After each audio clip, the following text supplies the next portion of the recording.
마태복음 14장 25절로 32절까지 말씀입니다. 마태복음 15장 25절로 우리 32절까지 말씀을 우리 같이 읽으셨으면 좋겠어요. 오늘은 한 목소리로 함께 읽도록 합니다. 시작. 밤 사경에 예수께서 바다 위로 걸어서 제자들에게 오시니 제자들이 그가 바다 위로 걸어오심을 보고 놀라 유령이라 하며 무서워하여 소리 지르거늘 예수께서 즉시 이르시되 안심하라 나니 두려워하지 말라. 베드로가 대답하여 이르되 주여 만일 주님이시거든 나를 명하사 물 위로 오라 하소서 하니 오라 하시니 베드로가 배에서 내려 물 위로 걸어서 예수께로 가되 바람을 보고 무서워 빠져가는지라 소리질러 이르되 주여 나를 구원하소서 하니 예수께서 즉시 손을 내밀어 그를 붙잡으시며 이르시되 믿음이 작은 자여 왜 의심하였느냐 하시고 배에 함께 오름에 바람이 그치는지라. 아멘. 사랑하는 성도 여러분, 귀한 예배 자리에 나오신 여러분들을 환영하고 축복합니다. 오늘도 변함없이 주의 이름으로 축복하는 시간 되셨으면 좋겠습니다. 주님의 이름으로 환영합니다. 우리 서로 인사 나눌까요? 주님의 이름으로 환영합니다. 주님의 이름으로 사랑합니다. 주님의 이름으로 축복합니다. 아멘, 아멘. 오늘은 또 다른 말씀으로 우리 서로 축복했으면 좋겠습니다. 새로운 5월도 하나님의 은혜와 평강이 가득하기를 소망합니다.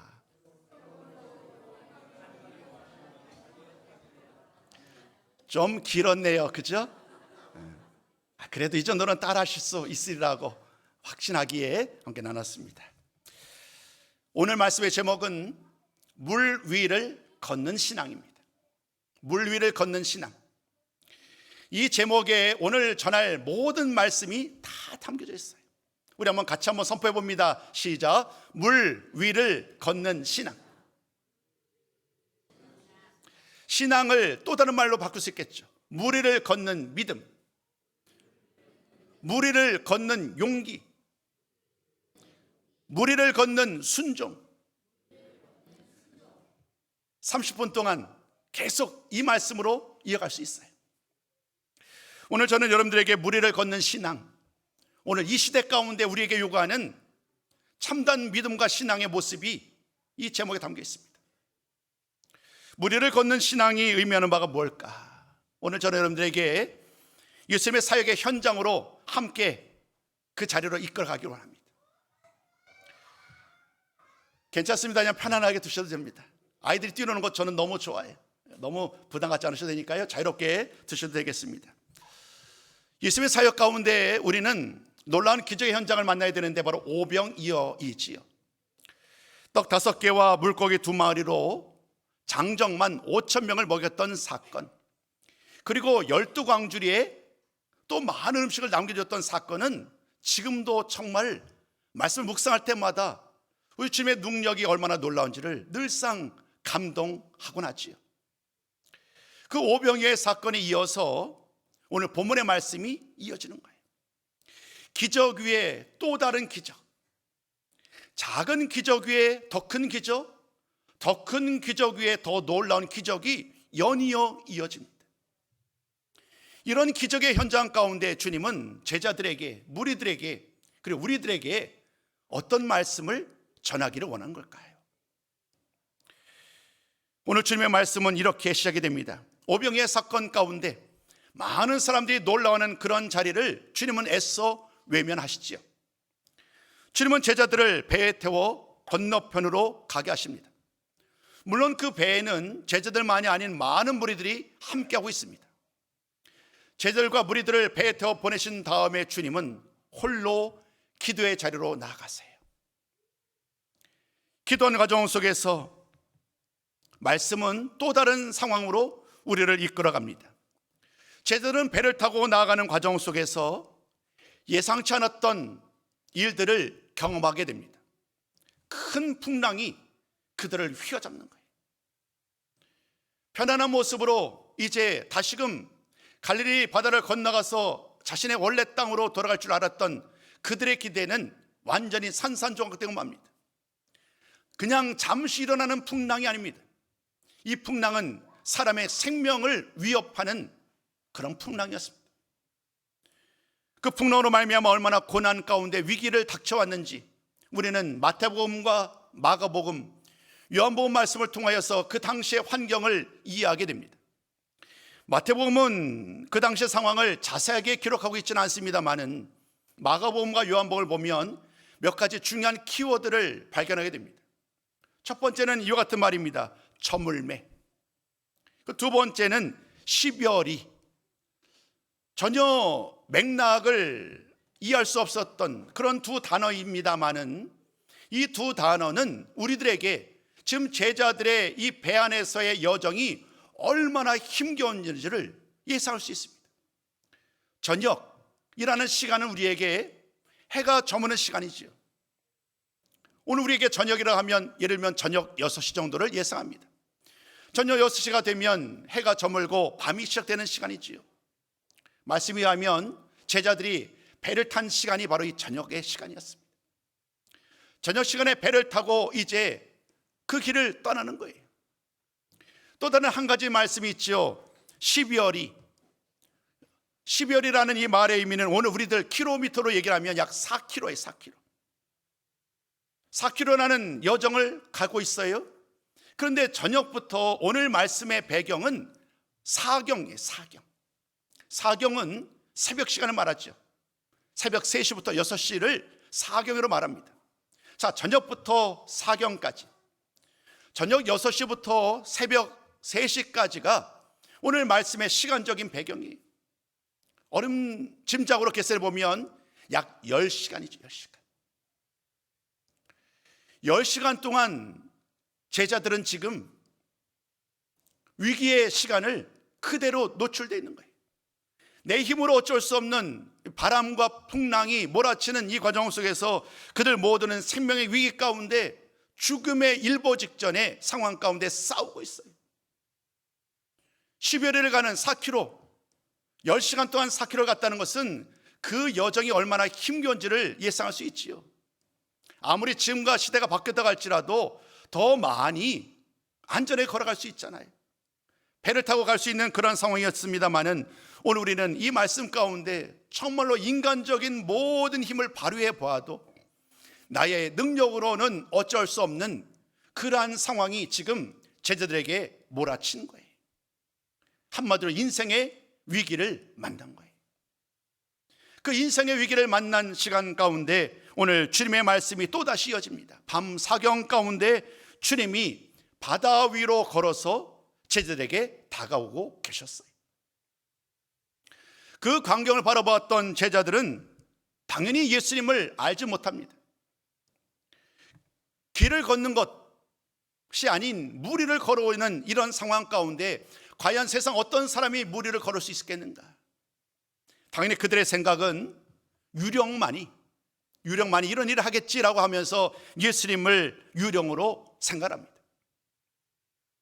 놀라고 무서워하는 과정 속에서 오늘 주님께서 또 다른 사역으로 그들을 이끌어가는 거예요. 오늘 이 사건은 마태복음, 마가복음 그리고 요한복음에서 모두 함께 등장합니다. 누가복음에는 이 말씀이 기록되어 있지 않아요. 무리를 걸으시는 예수님의 사건입니다마는 그 말씀을 자세하게 묵상하다 보면 조금씩 그 관점이 달라요. 강조점이 다르다는 것입니다. 마태복음에만 유독 드러나는 이야기, 마가복음에서만 볼 수 있는 이야기를 우리는 발견하게 됩니다. 예를 들면 이와 같은 이야기죠. 마태복음에는 예수님이 무리를 걷는 이 기적적인 사건을 언급하는 과정 속에서 특별히 베드로가 무리를 걷는 이야기를 추가하고 있어요. 베드로의 이야기는 오로지 마태복음에서만 보는 이야기라는 것입니다. 마태는 왜 이 이야기를 굳이 여기에 함께 추가했을까? 오늘 우리가 나누는 가장 중요한 질문이 바로 여기서부터 시작됩니다. 마가복음에는 또 어떤 특별한 것이 있을까요? 마가복음에는요, 딱 한 문장, 한 단어예요. 지나가셔라, 지나가려 하셨다. 주님이 무리를 걸어 오시는데요, 당연히 제자들 가운데 나아오시는 것처럼 얘기를 하는데 마가복음에는 그렇지 않아요. 주님이 그냥 지나가시는 거예요. 마가는 왜 이렇게 또 이 말씀을 추가했을까? 그냥 지나가려시는 예수님, 이 이야기를 통해서 무언가 주님은 마가는 주님의 이야기를 나누고 싶었던 거겠지요. 그러나 오늘은 마가복음까지 확대를 하진 않습니다. 오늘은 이 마태복음을 본문으로 좀 베드로의 이야기를 좀 나누려고 합니다. 그러나 사실 베드로의 이야기가 모든 말씀의 가장 중요한 메시지는 아니지요. 오늘 이 기적적인 사건을 통하여 주님은 자신을 드러내 보이기를 원하셨으니까요. 이제 가장 중요한 이야기이기 때문에 오늘 저는 여러분들에게 이 말씀을 먼저 소개하고 두 번째와 세 번째 단락에서는 베드로의 이야기를 함께 나누고자 합니다. 첫 번째, 예수님의 권세와 능력은 무한하다라는 말씀을 드리고 싶어요. 주님께서 밤에 물 위를 걸어 제자에 오신 이 사건, 수많은 기적적인 사건 중에 하나입니다. 그러나 돌이켜보면 주님의 말씀과 가르침, 또 고치심, 기적을 행하는 이런 모든 일들은 단순히 주님이 얼마나 탁월하신지, 다른 사람이 하지 못하는 일들을 주님이 할 수 있다라는 자랑의 이야기가 아니지요. 주님은 이 가르침의 이야기, 혹은 치유의 이야기, 혹은 기적의 이야기를 통하여 우리 주님을 올바로 바라보기를 원하세요. 많은 무리들에게 가르치고 고치시고 전파하시는 사역을 감당했건만 그들은 왜 그렇게 어리석은지 주님을 온전히 이해하지 못합니다. 그저 고향 사람들은 나와 함께 어릴 때 같이 컸던 형, 동생으로, 또 다른 많은 사람들은 구약에 예언되었던 메시아가 이와 같은 주님일 리가 없다라고 하면서 애써 외면을 합니다. 굳어질 대로 굳어진 믿음과 신앙의 이야기는 그들의 시선을 막아버리는 거예요. 주님의 선포의 말씀을 애써 귀를 담아 듣지 않는 거예요. 이런 과정 속에서 주님은 그들에게 또 다른 모습으로 나아갑니다. 때로는 가장 지극히 낮은 모습으로, 때로는 아주 강력한 모습으로 주님은 그들 앞에 나아가면서 그들을 설득시키고 그들로 하여금 다시 한번 예수님을 올바로 보도록, 내 마음에 갖고 있는 과거의 기억들, 습관들, 또 여러 가지 삶의 경험들을 가지고 예수님을 바로 보지 못하는 그런 어리석은 자들에게 주님은 이러한 일들을 통하여 주님을 그대로 바라보기를 원하셨던 주님이셨습니다. 오늘 본문의 말씀도 마찬가지입니다. 주님은 오늘 이 이야기를 통하여 그들에게 예수님이 어떤 분인지를 보여주기를 원하셨던 거예요. 물 위를 걷는 정말 일생의 가장 위기의 상황 가운데 주님은 능력의 주님을 보여주시지요. 오늘 본문의 이야기는 우리에게 사실 낯설지 않습니다. 왜냐하면 마태복음 8장 말씀에서 이미 주님은 이 바람과 바다를 잔잔케 하셨던 그런 일을 행하셨거든요. 8장의 이야기는 이와 같습니다. 그때 주님은 제자들과 더불어 함께 배를 타요. 주님은 주무시고 계십니다. 그때에 무리들이 또 제자들이 이제 큰 풍랑이기 때문에 두려움에 빠지게 됩니다. 그들의 말에 의하면 주님 앞에 아우성을 치지요. 주님, 나를 살려주세요. 내가 죽게 되었습니다. 주님, 나를 구원해 주세요. 라는 그 간절한 외침이 그 풍랑이 있는 과정 속에서 제자들이 불러 외치는 이야기였습니다. 그때도 주님은 말을 합니다. 죽음의 위기 속에서 주님은 믿음이 작은 자들아 하면서 그들을 책망하지요. 그러면서 주님은 바람과 바다를 말씀으로 잔잔케 하신 거예요. 이 일을 통해서 주님이 얼마나 능력이 많으신 분인지, 이 바람과 바다 물결까지 잔잔케 하셨던 주님의 능력을 만천하에 보여주셨습니다. 오늘 말씀도 그 연장선상이지요.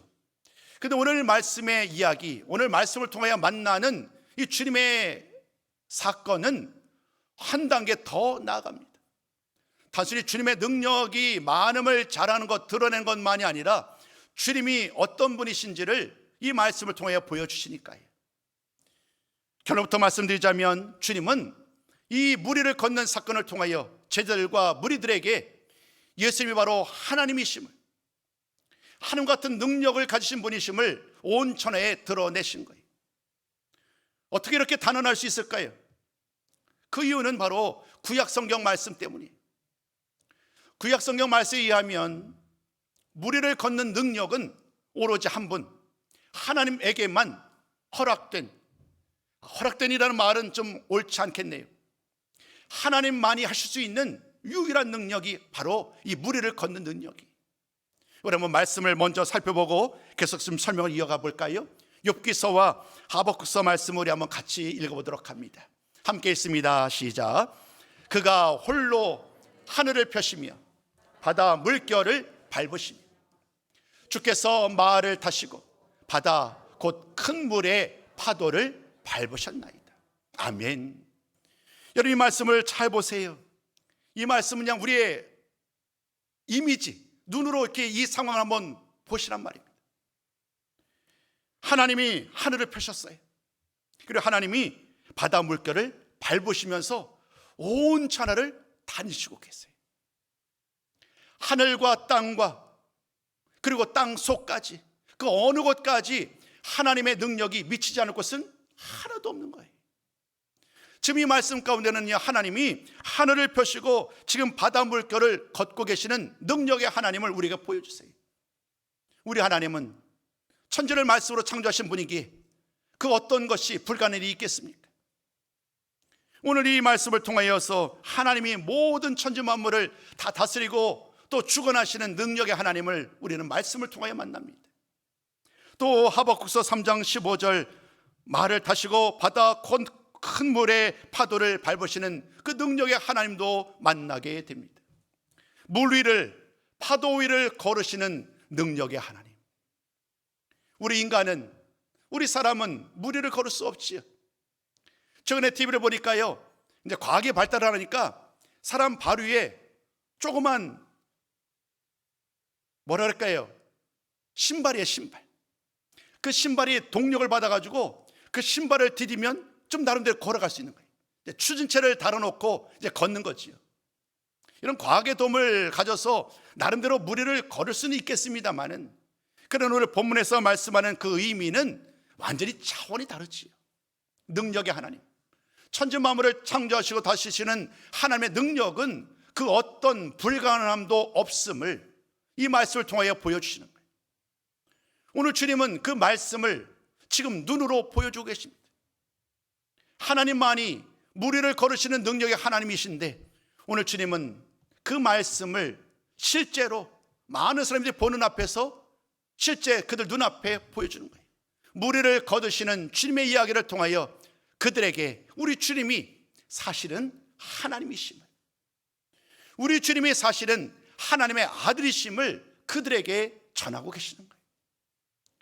이미 모든 말씀을 통하여 우리 주님이 하나님이심을, 메시아이심을 전하셨건만 많은 무리들은 믿지 않아요. 그 믿지 않는 그들에게 주님은 눈으로, 직접 그들의 눈으로 확인하는 이 무리를 걷는 이 사건을 통하여 바로 주님이 하나님이심을, 하나님의 아들이심을 온전히 드러내신 것입니다. 그 결과는 어떻게 되었을까요? 오늘 맨 마지막 33절 말씀에 의하면 주님의 계획은 성공에 이르게 됩니다. 33절의 말씀 보니까 많은 사람들이 이렇게 고백을 하거든요. 우리 한번 이 말씀도 같이 한번 읽어볼까요? 14장 33절입니다. 함께 읽습니다. 시작. 배에 있는 사람들이 예수께 절하여 이르되 진실로 하나님의 아들이로소이다 하더라. 아멘. 정말 있을 수 없는 일, 나의 생각과 나의 경험으로, 나의 지식으로는 도저히 불가능한 일이 눈앞에 펼쳐진 상황 속에서 무리들은 주님을 하나님의 아들로 인정하지 않을 수 없었던 거예요. 그래서 그들 모두는 이렇게 말합니다. 주님을 향하여 엎드려 무릎을 꿇고 절을 하지요. 왕이신 하나님 아버지 앞에 그 어떤 사람이 눈을 딱 보고 고개를 고쳐 세우고 하나님을 바라볼 수 있겠어요? 하나님의 능력 앞에 모든 사람들은 겸손히 나갈 수밖에 없겠지요. 오늘 주님 앞에 무리들도 마찬가지였어요. 그들은 무릎을 꿇습니다. 그리고 조아려서 절을 하면서 하나님의 아들이시다고, 진실로 하나님의 아들이다라고 고백하는 그런 놀라운 광경을 보게 됩니다. 이 이야기는 오늘 우리가 나눴던 무리를 건넌 예수님의 기적적인 사건을 통하여 보이셨던 가장 중요한 핵심 메시지입니다. 근데 오늘 저는 여러분들에게 조금은 그 강조점과 다른 이야기를 나누고 싶었어요. 오늘 이 베드로의 이야기를 좀 더 여러분에게 좀 자세하게 나누고 싶었습니다. 믿음의 능력이 점점 식어지는 이 시대 가운데 우리의 믿음을 돌아보고 싶었어요. 나의 믿음은, 나의 신앙은 과연 올바른 길을 걸어가고 있는가? 주님 보시기에 나의 믿음과 나의 신앙은 참으로 기쁨으로, 주님이 나의 믿음과 신앙을 칭찬할 모습으로 오늘 살아가고 있는가? 이 질문을 함께 던지고 싶었어요. 그 질문 앞에 오늘 베드로의 이야기를 그 답으로 이런 걸 좀 나누고 싶은 거예요. 두 번째와 세 번째 단락은 바로 그 베드로의 이야기를 가지고 믿음의 참된 의미, 그 이야기를 좀 나누고 싶습니다. 두 번째 말씀의 제목을 이와 같이 붙여봤어요. 제자들에게 필요한 것은 의심이 아니라 믿음이라고요. 의심이 아니라 믿음이다. 우리의 믿음을 온전히 세우는 데에 방해하는 것이 무엇일까요? 아마도 의심이 아닐까요? 온전히 믿으면 그 믿음이 능력으로 큰 역사로 우리를 이끌어가는데 우리는 늘 이렇게 질문한 거예요. 과연 예수님이 나에게 이런 일을 하실 수 있을까? 기도하기 전에, 순종하기 전에 우리는 먼저 의심부터 하는 거예요. 마음을 크게 열고 믿음으로 기도하고 믿음으로 선포하고 순종으로 하며 나아갈 때에 하나님의 능력은 오늘도 우리에게 임하는 거예요. 그런데 우리의 입술을 다무는 거예요. 왜요? 괜히 입술로 말하고 행하였다가 결과가 나에게 주어지지 않을 것 같은 의심이 먼저 있으니까 아예 시작도 않는 거예요. 여러분, 믿음은요 철저하게 행함이 뒤따라야 되는 거예요. 아니, 행함으로 믿음을 입증하셔야 되는 거예요. 근데 이 시대가 점점 그러한 믿음의 참된 의미, 믿음의 능력, 이 능력에 강조점을 두지 않아요. 왜냐하면 이 시대는요 합리주의, 이성과 또 우리의 지식이 모든 것에 가장 상위에 자리하고 있어요. 논리적으로 입증하지 아니하면 그것은 진리가 아닌 거예요. 믿음도 마찬가지죠. 믿음을 입증하려고 그래요. 믿음을 무언가 확인하려고 그래요. 여러분 아시잖아요. 믿음은 확인할 수 없는 거예요. 어떻게 우리의 믿음을 증명할 수 있겠어요? 믿음은 오로지 순종할 때에 그 능력이 나타나는데 이 이성과 합리주의, 여러 가지 논리와 경험이 우리의 모든 믿음의 능력을 스스로 얽어매고 있는 거예요. 오늘 저는 여러분들에게 이 베드로의 행동을 통하여서 다시 한번 믿음의 능력을 되돌아보기를 원합니다. 첫 번째 제목의 말씀을 한번 같이 나눠볼까요? 첫 번째 같이 읽습니다. 시작. 믿음에는 용기가 필요합니다. 오늘 말씀 한번 잘 보십시오. 제일 처음에 베드로는 예수님을 인지하지 못해요. 베드로 역시 예수님을 가리켜서 유령이라고 말을 하지요. 그런데 그 순간 가운데 베드로는 깨닫습니다. 깨달은 것이 뭐냐면 주님이실 것이다. 무리를 걸어오시는 분은 예수님이실 것이다 라는 그 믿음이 이제 그 마음에서 다시금 샘솟듯 일어나는 거예요. 그러한 믿음이 이제 입술을 통하여 주님을 향해서 이러한 질문을 던지게 됩니다. 만일 주님이시라면 나더러 무리로 걸어서 주님께로 오라고 하십시오. 만일 주님이시라면 나더러 무리를 걸어서 주님께로 오라고 말해 주십시오라고 말하였습니다. 그때 주님은 기다렸다는 듯이 딱 한 단어 이렇게 말합니다. 오라. 설명이 필요 없어요. 지금 베드로가 믿음으로 주님 앞에 질문한 거기 때문에 우리 주님은 그 질문 앞에 오라 라는 말씀으로 화답을 하신 거예요. 이제 베드로는 그 말씀을 듣고 참으로 놀라운 발걸음을 내딛습니다. 배에서 내리는 거예요. 배에서 내려서 그 풍랑이 있는 그 걸음, 바다 위로 첫 발걸음을 내딛는 거예요. 오늘 여러분과 나누고 싶었던 가장 중요한 이야기예요. 믿음은 용기를 필요로 한다. 여러분, 우리의 믿음이 뭘까요? 이 배가 의미하는 것이 뭘까요? 저는 이렇게 해석을 했어요. 배는 우리의 경험, 내가 가장 안전한 곳, 이것이 배일지도 있겠다. 우리의 믿음은요, 우리의 믿음의 능력은 언제 어떻게 나타나냐면 가장 안전한 곳, 그리고 가장 내가 익숙한 것, 그것을 말씀의 능력으로 벗어날 때에 우리 하나님의 능력이 시작되는 거예요. 주님 안에서 내가 익숙한 것에서만 늘 살아오는 과정 속에서 믿음의 능력을 경험하기 원한다고 한다면 그 첫 시작이 잘못된 거지. 오늘 베드로가 믿음의 용기를 내서 했던 그 첫 번째 행동, 그것은 바로 배에서 내려서 그리고 물 위로 첫 걸음을 내디딘 것입니다. 그때에 그 기적이, 주님의 능력과 주님의 기적이 베드로에게도 그대로 일어나는 거죠. 베드로가 이전에 주셨던 주님의 능력을 이미 알고 있었거든요. 12제자에게 주셨던 그 말씀을 붙들고 능력으로 믿음으로 나아갔더니 배에서 내려 출렁 있는 바다에 발을 내디뎠더니 그가 함께 주님과 마찬가지로 그 물 위를 걸어가는 놀라운 기적을 경험하게 된 것입니다. 여러분, 오늘도 우리의 믿음은 동일합니다. 우리의 믿음을 어떻게 증명하고 믿음의 능력을 경험할 수 있을까요? 그것은 바로 믿음의 용기를 내어서 날마다 그 첫 발걸음을 내딛는 것, 나에게 익숙한 것이 아니라 의심하는 것이 아니라 오늘 주의 말씀 붙들고 물 위를 걸어가는 그 발걸음을 내딛는 이러한 삶이야말로 오늘 우리가 믿음으로 살아가는 복된 성도의 삶이 될 줄로 믿습니다. 믿음으로 용기를 내어서 참으로 멋들어지게 물 위를 걷는 그런 놀라운 체험을 하였습니다마는, 그러나 이어지는 말씀을 통해서 우리는 것처럼 문제에 봉착하게 되죠. 이것이 우리가 나눌 두 번째 말씀입니다. 두 번째 제목의 말씀도 우리 한번 같이 나눠볼까요? 함께 했습니다. 시작. 믿음은 두려움을 극복해야 해요.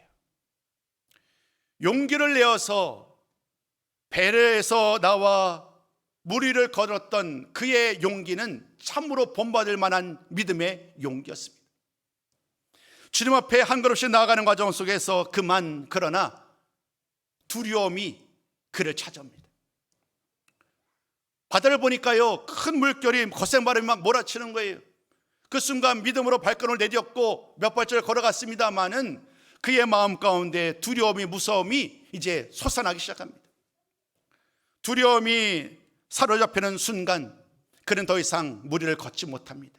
물에 빠져 호적거리기 시작합니다.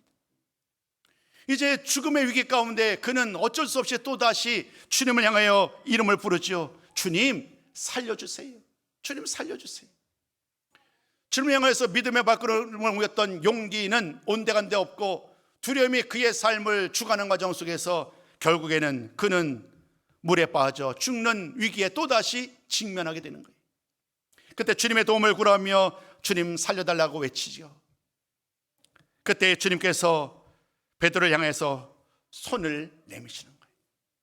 손을 내밀었어서 그를 붙잡으셨어요. 저는 이 말씀을 묵상하다가 이것이 먼저였다는 것에서 저는 큰 위로를 받았어요. 만약에 주님께서 말씀으로만 내 믿음이 이렇게 없냐라고 하면서 계속 책망만 하고 베드로의 손을 붙잡지 않았다고 한다면 얼마나 베드로가 불안했을까. 근데 오늘 말씀의 순서를 잘 보세요. 먼저 주님이 손을 내미시는 거예요. 그리고 베드로의 손을 붙잡아 주시는 거예요. 그런 다음에 주님은 베드로 향해서 책망의 말을 합니다. 왜 그렇게 믿음이 작으냐고요. 적은 믿음을 책망하시죠. 믿음이 작은 자여 왜 의심하였느냐.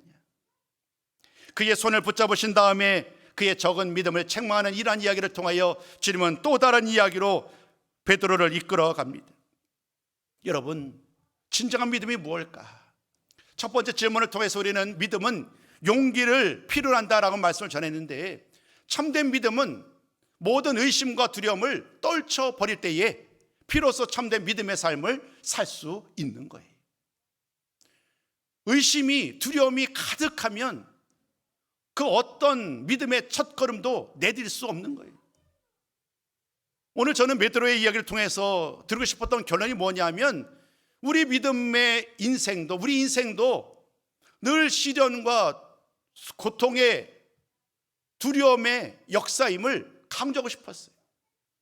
그런 과정 속에서 우리가 어떻게 하면 이러한 위기를 극복할 수 있느냐 하면 믿음으로 용기를 내고 믿음으로 두려움을 극복할 때에 우리의 걸음걸음이 더욱더 담대할 수 있지 않겠느냐. 여러분, 오늘 우리의 믿음의 삶이 베드로와 같은 그 모든 여정을 통하여서 담대하게 날마다 믿음으로 순종하는 우리 모든 성도의 삶이 되기를 소망합니다. 믿음의 용기는 믿음이 우리에게 요구되는 거예요. 그저 머리로 말씀을 잘 아는 것도 중요하지만, 믿음은 이런 것이다 지식적으로 아는 것도 중요하지만, 우리의 삶 속에 체험적으로 이 믿음으로 나갈 때 어떤 놀라운 일들이 일어나는지 우리가 이 체험으로 이 믿음과 신앙을 우리가 증명하셨으면 좋겠습니다. 오늘도 우리 삶 속에 주님은 역사하고 계십니다. 오늘도 우리 주님께서는 우리에게 믿음의 발걸음을 내디디라고 주님은 말씀하고 계시는 거예요. 이 말씀이 바로 세 번째 이야기입니다. 큰 세 번째, 오늘 말씀은 우리에게 믿음의 용기를 가지라고 도전하시는 말씀인 거예요. 믿음으로 용기를 내라. 용기 있게 믿음으로 발걸음을 내디뎌라. 안전지대에 머물지 말고 담대하게 믿음으로 순종해 나갈 때에 하나님은 오늘 어떻게 우리의 삶 가운데 역사하실지 스스로 확인을 하라고 말씀하시는 거예요. 말씀을 준비하다가 크리스천 투데이의 자료를 보게 됐어요.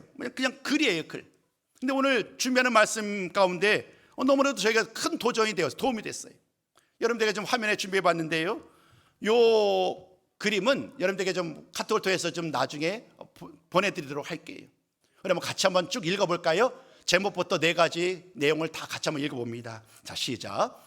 예수님께서 바다 위를 걸으신 사건을 통해 우리가 배울 수 있는 교훈 네 가지. 첫째, 예수님께서는 우리의 폭풍을 알고 계신다.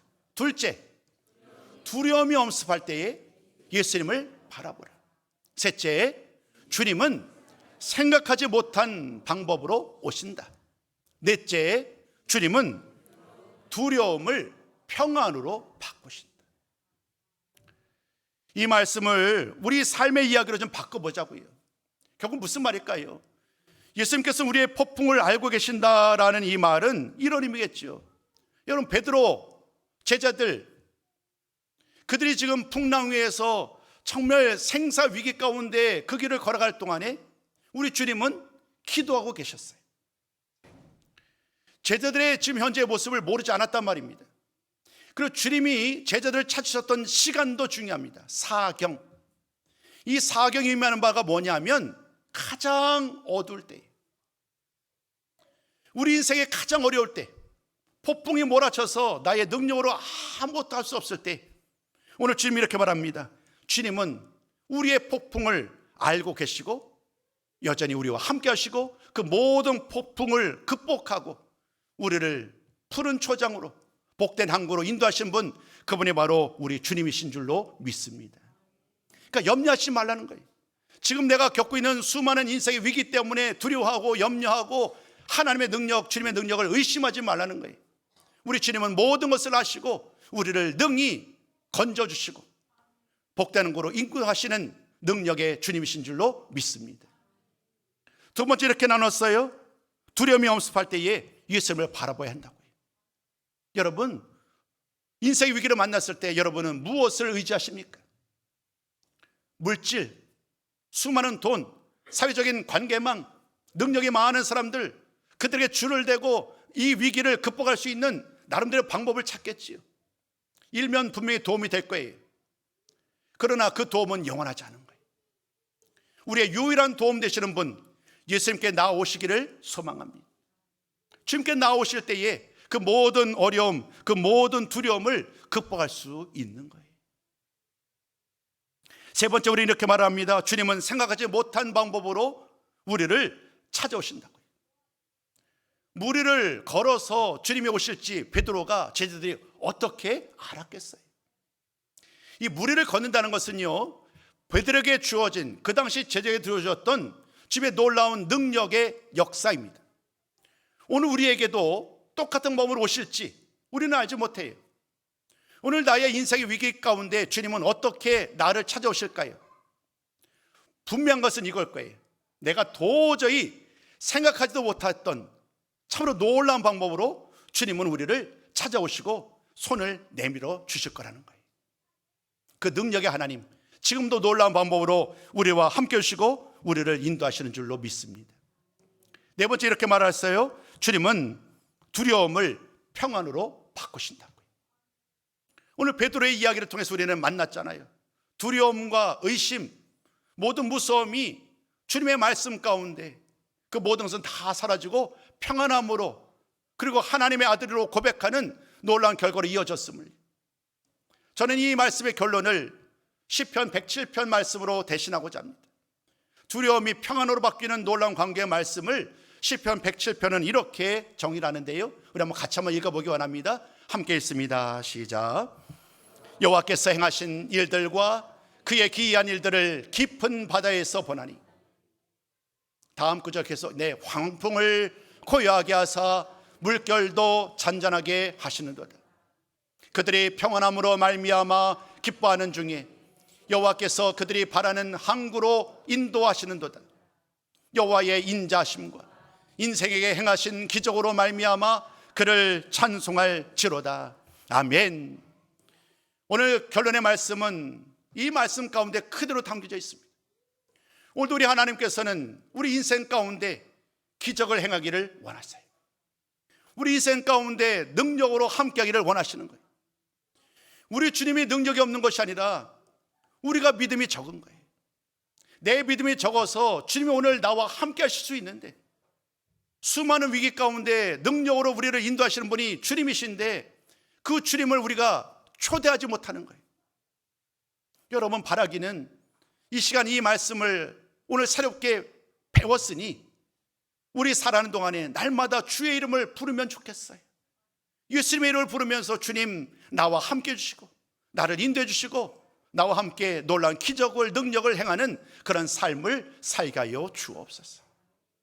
베드로가 무리를 걷는 기적을 통하여 하나님의 살아계심을, 주님의 능력을 경험했다고 한다면 오늘 우리의 삶 속에 행하실 주님, 어떠한 방법으로 어떤 때에 어떻게 일하실지 우리는 정확하게 알 수 없지만 분명한 것은 주님은 모든 순간 모든 상황 가운데 우리와 함께 하시고 우리를 인도하신 분이라는 것입니다.